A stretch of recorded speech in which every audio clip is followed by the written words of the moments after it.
এই নে নে, পড় পড়। স্যার আজকে একটু তাড়াতাড়ি ছুটি দিয়ে দেবেন স্যার।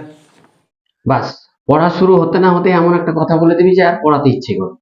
পড়া শুরু হতে এমন ভাবে আনন্দ দিয়ে দিতে হবে আমাকে। কেন কেন তাড়াতাড়ি ছেড়ে দিতে হবে কেন? স্যার বাড়িতে একটা রিলেটিভ এসছে। তো বাড়িতে রিলেটিভ এসেছে বলে এভাবে কম পড়তে হবে? কেন এটা বলা হয় না যে বাড়িতে রিলেটিভ এসেছে, আজকে আসারই দরকার নাই? কত জরুরি কাজ ফেলে আমি পড়াতে এসেছি জানিস? তুই না বললে আমি এখন জরুরি কাজে বাড়িতে ফুর্তি করতাম। কতক্ষণ পড়বি? স্যার 1.5 ঘন্টা। আবার 1 ঘন্টা করে এটাকে? স্যার 1.5 ঘন্টায় পড়বো। 1 ঘন্টা কর না, কর না। হয় নাকি দেখ না প্লিজ। এই নে নে নে, পড় পড় পড়। স্যার স্যার স্যার পড়া শুরু করার আগে একটা গল্প বলতে পারি স্যার? হ্যাঁ? স্যার একটা গল্প, স্যার একটা গল্প। ধ্যাত, একদম নয়। স্যার স্যার একটাই গল্প বলবো স্যার, একটাই গল্প।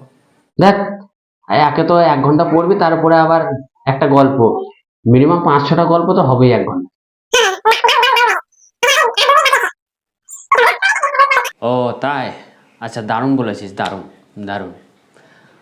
আর মাত্র 2 মিনিট বাকি, আর তুই এই পুরো টাইমটা গল্প করে করে কাটিয়ে দিলি না? পরের দিন দেখবি কিন্তু আমি কিন্তু ছাড়বো না তোকে। পরের দিন আমি গল্প শোনাবো, প্রত্যেকদিন শুধু নিজে গল্প শোনাবে।